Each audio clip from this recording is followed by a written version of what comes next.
ধ্বংস হয়ে যাবে। কিন্তু আল্লাহ এই আসমানটাকে কিভাবে রেখে দিয়েছেন, জমিনটাকে কিভাবে রেখে দিয়েছে, সেই আল্লাহ যখন আপনি শুকরিয়া আদায় করবে যে আল্লাহ তোমার এই আসমানের নিচে জমিনের উপরে আমি কত নিয়ামত পেয়েছি, তুমি আমার জন্য কত নিয়ামত সৃষ্টি করেছো, আমি তো তোমার সেই নিয়ামতের শুকরিয়া আদায় করতে পারবো না। আল্লাহ খুশি হয়ে যায় বান্দার উপরে। সুবহানাল্লাহ। এই জন্য আমি আজকে এই কথাগুলো বলার কারণ হলো আমরা অনেক বন্ধ যুক্ত থাকার পরেও বন্ধ চোখ আছে কিন্তু বন্ধ কোরআন কারিম আমরা তেলাওয়াত করতে পারি না, তাহলে আমরা বন্ধ না, বন্ধ না। কোরআন কারিম আমরা তেলাওয়াত করতে পারি না, হাদিসের ইবাদত আমরা করতে পারি না, কারণ আমরা বন্ধ যুক্ত থাকার পরেও বন্ধ।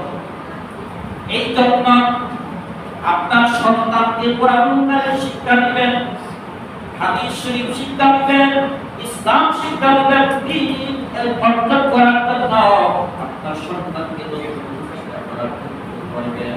আর আপনার সন্তান যখন দ্বীন শিক্ষা করবে ওই সন্তান আপনার জন্য আগামী দিন আপনার কারণ আপনার পায়ে যদি সালাম চলবে বাবা আপনি আমার জন্য আল্লাহর পক্ষ থেকে কোনো কারণ ওই সন্তানকে যখন আপনি দ্বীনের শিক্ষা দিতে পারবেন তখন সেই সন্তান আপনার পায়ে ধরে সালাম করে কদমবুসি করে বলবে যে আমরা এখন কদমবুসি করি না, কদমবুসি উঠে গেছে আমাদের কাছে। কারণ মা বাবার পায়ে সালাম করা এটা উঠে গেছে। ঈদে সাথে আসলেও আমরা এখন মা বাবার পায়ে ধরে সালাম করি না, মুসাফা করার চেষ্টা। পৃথিবীর মধ্যে আল্লাহর সৃষ্টি জগতের মধ্যে সবথেকে বড় মহান হলেন তিনি আল্লাহ। আল্লাহর পরে তিনি মর্যাদাশালী, তিনি হলেন নবী মুহাম্মদুর রাসূলুল্লাহ। নবী মুহাম্মদুর রাসূলুল্লাহর পরে আল্লাহ আপনার জন্য আমার জন্য যাকে সম্মানিত করলেন তিনি হলেন আপনার আমার মা আর বাবা। ওই মা বাবা পায়ের চুমুকে মাটি বলেন মা তোমার জন্য আমি ইয়াদের নিয়ে আসলাম, তোমার জন্য আমি আলাদা ইয়াকুর নিয়ে আসলাম, মা তুমি কে আমার জন্য দোয়া করো। মা যখন আল্লাহর দরবারে হাত বান্দা সন্তানের জন্য দোয়া করবে, মায়ের দোয়া করতে দেরি হবে, আল্লাহর দরবারে পৌঁছতে দেরি হবে না।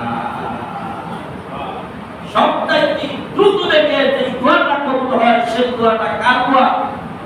আর উপরে কার দোয়া? এটা মা বাবার দোয়া। সবথেকে আল্লাহর দরবারে দ্রুত পৌঁছে। কিন্তু আমরা মা বাবা হওয়ার পরে সন্তানের হক আদায় করতে পারি না। এই জন্য সেই দোয়াটাও আমাদের নসিবে আসে না। কারণ আমরা সন্তান হয়ে মা বাবার হক আদায় করি না, মা বাবা হয়ে সন্তানের হক আদায় করি না। এই জন্য মা বাবা যখন বলে আর সন্তান যখন বলে মা বাবার হক আদায় করবে। এটা দুনিয়া। এরপরে একটা আছে, এটা হলো পরকাল। পরকালের জন্য আপনাকে আল্লাহর দরবারে আসামি হতে হবে। এটা দুনিয়ায়ও হতে হবে, আখিরাতেও হতে হবে।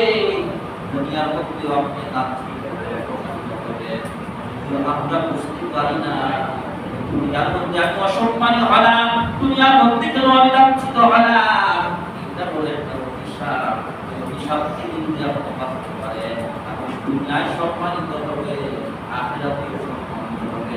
এই সম্মানটা করে দিবে আমার আল্লাহ। এই যে আমাদের কাছ থেকে আজকে বিদায় নিয়ে যাবে, এটা হলো রবিউল সানি মাস। এই মাসটা আমাদের কাছ থেকে বিদায় নিবে। আরবি মাস কয়টা? আরবি মাস কয়টা? সবাই আপনারা জানেন কয়টা? 12। প্রথম মাসের নাম কি আপনারা বলতে পারবেন কি? মুহররম মাস। মুহররম মাস। প্রথম মাস কি? মুহররম। একটু জোরে বলি কি মাস? মুহররম মাস। প্রথম মাস হলো মুহররম মাস। আজকের এই আয়াতের মধ্যে, ছোট্ট আয়াতের মধ্যে আছে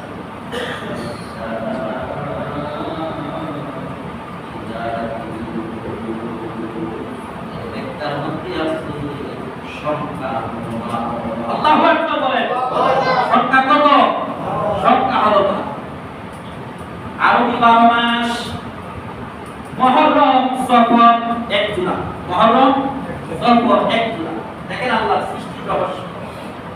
আল্লাহ যখন আদম আলাইহিস সালামকে পৃথিবীর মধ্যে পাঠাইলেন তখন তিনি এক জোড়া সন্তান দান করলেন। কয় জোড়া?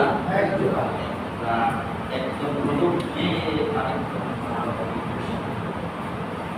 এখানে আল্লাহর সৃষ্টির রহস্য, একজন হলো মেয়ে আর একজন হলো পুরুষ। আল্লাহ জোড়া জোড়া করে আজকের এই আয়াতের মধ্যে আল্লাহ স্পষ্ট করে বুঝিয়ে দিচ্ছে, তাফসীরুল কোরআনের মধ্যে তাফসীর কারণ বুঝিয়ে দিচ্ছে এটা হলো জোড়া জোড়া রবিউল আউয়াল সানা মুহররম সফর এই জোড়া রবিউল আউয়াল রবিউল আউয়াল মাসে আল্লাহ পৃথিবীর মধ্যে আমাদের নিয়ামত দান করলেন। সেই নিয়ামত হলো আপনার আমার নবী কামলিওয়ালা নবী মুহাম্মদুর রাসূলুল্লাহ। সকলে বলি আল্লাহু আকবার। আপনারা আমাদের সবচেয়ে বড় নিয়ামত, সবচেয়ে বড় নিয়ামত আল্লাহ পাঠাইলেন নবী মুহাম্মদ।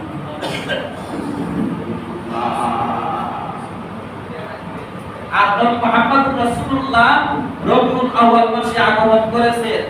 আর সেই মাসে আল্লাহর নবী আবার বিদায় নিয়েছেন, আবার সেই মাসে আল্লাহর নবী হিজরত করেছেন। সুবহানাল্লাহ।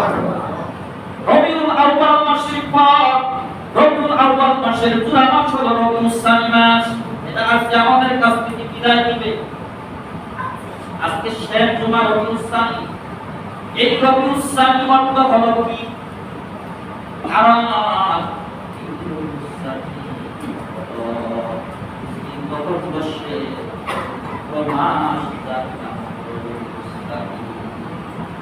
এটার আরেকটা নাম হলো আখির, মানে শেষ।